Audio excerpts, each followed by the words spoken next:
So, ayan na nga kita guys. So, mainaan pilit hali sa pili. So, irag sini guys ang pilit pag tinalagaan o pag sinamadan. Ayan guys, dapat iragsoon ang harvest ng pilit. So, after na matalagaan mo siya, mainaan mangyayari. Sige na sa turo. Everyday, kaipuhan mo siya sa madan or talagaan. And then, pag diri mo na siya ito talagaan, iring na siya sini. Ayan. Nagbabalik na sa dati na. Ayan. Hanggat pag diri siya kapod sa adiri kapod an kahoy. No. Pag insasamad. Dapat balat lang. Kaya maini guys. Kaya ayan naghilom na an kaniya or nagpila na an kaniya samad. Ayan. Pwede na ulit siya talagaan. Ayan. Irigin sini guys.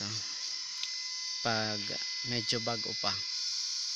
Pag naawat na naubos mo na hanggang sa taas, ayan back to ano ka naman sa baba. Dili ka na mabatog. So di man siya namamatay kung tama ang pagka samad san pili. Dapat diri ka diri maabot ang pinaka kahoy. Ayan. So yun guys ang pilit. Ayan. So medyo nasa taas na kita kaya.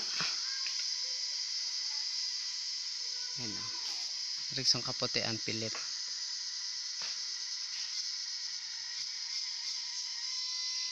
So di man nakamatay guys ang pagpilit sa puno sa pili kung tamaan proseso na inhimo mo. Pero kung sala main an sinasabi na mamatay ang pili. Pero ini kawat awate sini wala naman baya wa man ka mamatay ang pili din Pero ayun naimod niyo nagpila na. So bago na naman an susamadan. So irog lang yan son. Balik papalit-palit lang. Amoy lang guys an puno sa taas.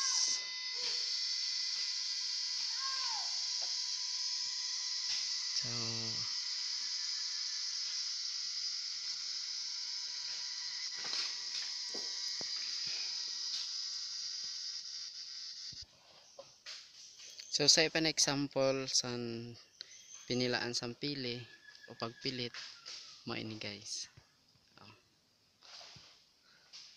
Mo na yan ang pinilaan. So ini pwede mo ipang uraw. Ini na tatalkas. Ayan. Pwede pa yung pang uraw o pang amak. Ayan. So mo yun. Ayan. Uyaan bago na punduhan. So pinunduhan na. Ayan, pinunduhan na ini guys. Kaya medyo kuan na siya. So irig sino nangyayari. Pag pinunduhan na, nagbabaraklas na ang pilit. Ayan, irig sini, may nang pwede pang uraw. Kay ugan na. Ayan. Pag natalkas nahali ini magiging siya magiging panit na ulit, balik na sa dati.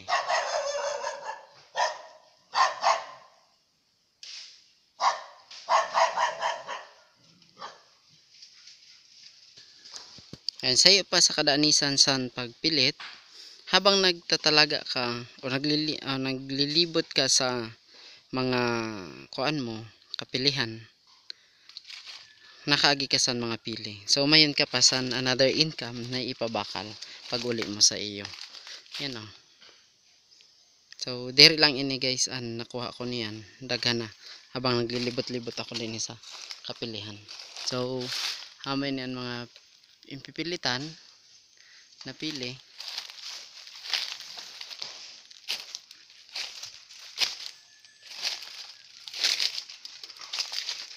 Ayan o. Mga impipilitan na pili. Maine. Ayan.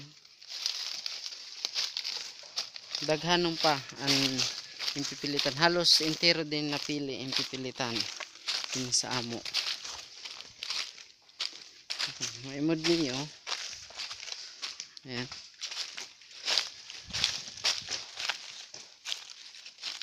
Ayan. Pilitan. So, irig sinong paghanap sa pilit. So, irig sini. Ini, yung pilitan sana, kaso maluyaan. Kuha niya, maluyaan pilit, kaya in-try lang. Kaya mo ini. Pero, nagpila na niyan. Okay na ini. So, dire na yung diretso ang pagpilit din. So, di man po namatay ang pili. So, maupa ini ang mga impipilitan. Tarag ko na napuno. So, kaipuhan mo pagataas na ang pilitan mo, kaipuhan mo na saan matungtungan. Yan sin guys, so hataaso na. So, pinunduhan na. Okay. Nahanap pa kita. Ayan guys, mga pilit. So, after 1 week, maka-harvest ka naman kung mayroong kasan 50 pieces na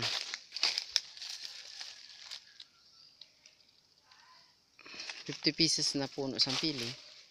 Dako naan ma-harvest mo. Siguro ko nasa 40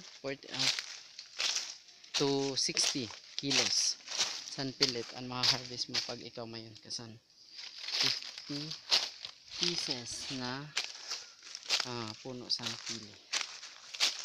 So, yeah, imporondohan na. Yan.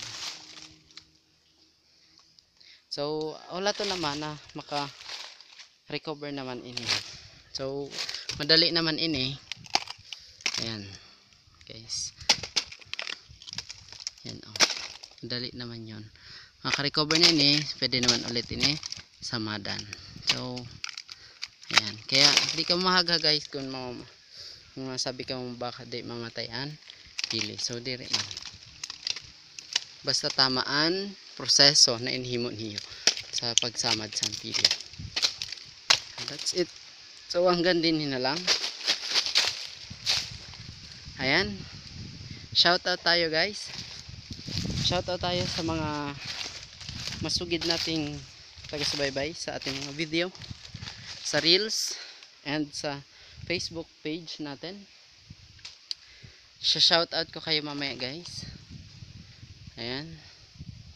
Madami pa yung pili na sinusugatan dito. So, di lang ito. Marami pa po ang siguro kung nasa 50 plus ang inta talagaan midin sa lugar na ini. So, thank you and God bless. Shoutout ko kayo mamaya.